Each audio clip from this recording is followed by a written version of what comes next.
In the late 90s, a group of young, ambitious scholars were struck by a tantalizing thought.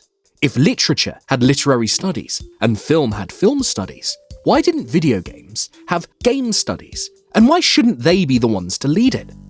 In a sense, it was an outlandish proposal, for measured against the standards of film and literature, the video games of the day left a lot to be desired. Richard, you're wounded. What kind of demon attacked you? It was a huge snake, and also poisonous. Poisonous? Richard, hold on. There is serum. Oh no, I should have brought some with me. No problem. I'll go and get it. Thanks. Most academics considered games just another form of digital media, and studied them, when they did, under the currently existing disciplines.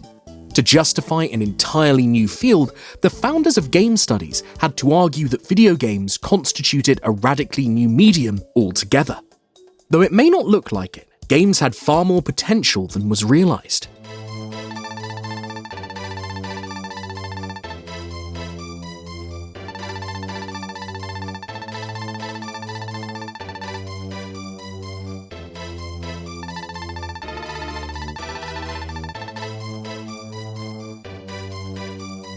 Games, it was claimed, teach a new kind of literacy based on complex systems literacy, which will be the literacy of the future.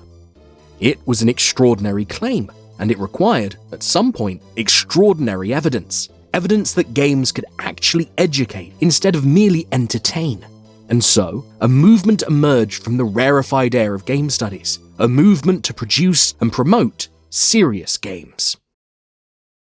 It sounds like a computer programmer's fantasy and a parent's fantasy as well. Video games that do good. Video games are often accused of wasting time or even promoting violence, but there are some popular new games that have a pretty lofty goal: saving the world. The proposition may strike some as dubious, wrote the New York Times, but the serious games movement has some serious brainpower behind it. One of these serious brains belonged to Ian Bogost, an academic in game studies. In 2004, he predicted that in a few years, every major political candidate would distribute their own video game, conveying their policies and platform. There would be news games, corporate training games, advertising games, games for every boring, utilitarian, or unusual purpose you could imagine. It was a fantastic vision, and one that attracted a great deal of interest from the press, the industry, governments, and also from some very wealthy investors. The AFT last week announced that they didn't want to take any more Gates money when it came to the Common Core, because the assumption is there that they're somehow being bought by Gates and they're not voicing their own honest opinions about the core, that there's something compromising about it. So I wondered, how do you answer those concerns? People think that you're the unelected school superintendent of the country.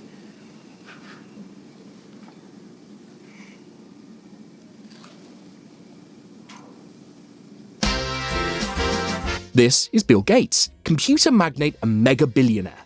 At the time, Gates was the chief funder and promoter of a new set of national standards for primary education in the United States, called Common Core.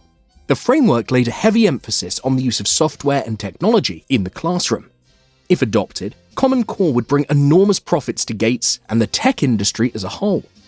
Naturally, investors like Gates were extremely interested in using video games as teaching tools, and since the early 2000s directed large sums to initiatives and startups working to produce serious games. There was just one problem, however. Serious games weren't very good.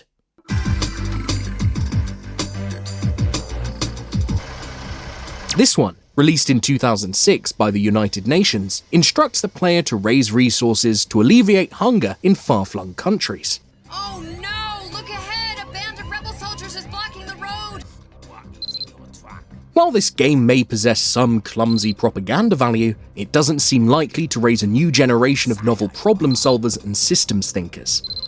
In fact, the serious games movement never established what an effective educational game would look like, or even how it would work. As one respected researcher admitted in 2006, I've never seen a good educational game. It's crap for 30 years. The new crop of serious games fared no better. By 2010, enormous sums were being spent to produce games of dubious educational value that no one wanted to play. At best, some slight appeal could be achieved through novelty or shock value, as in this Swiss game, promoting the use of condoms.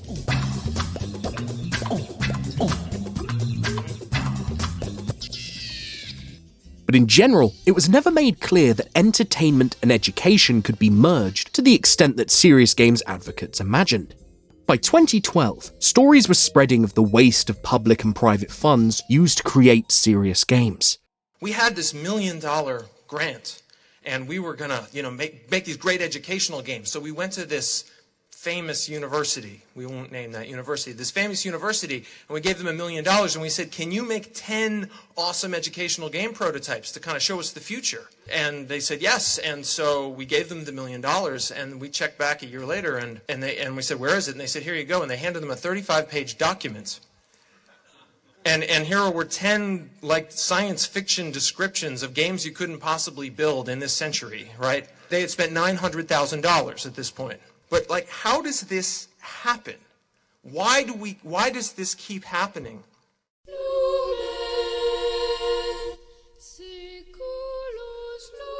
If we want to solve problems like hunger, poverty, climate change, global conflict, obesity, I believe that we need to aspire to play games online for at least 21 billion hours a week by the end of the next decade.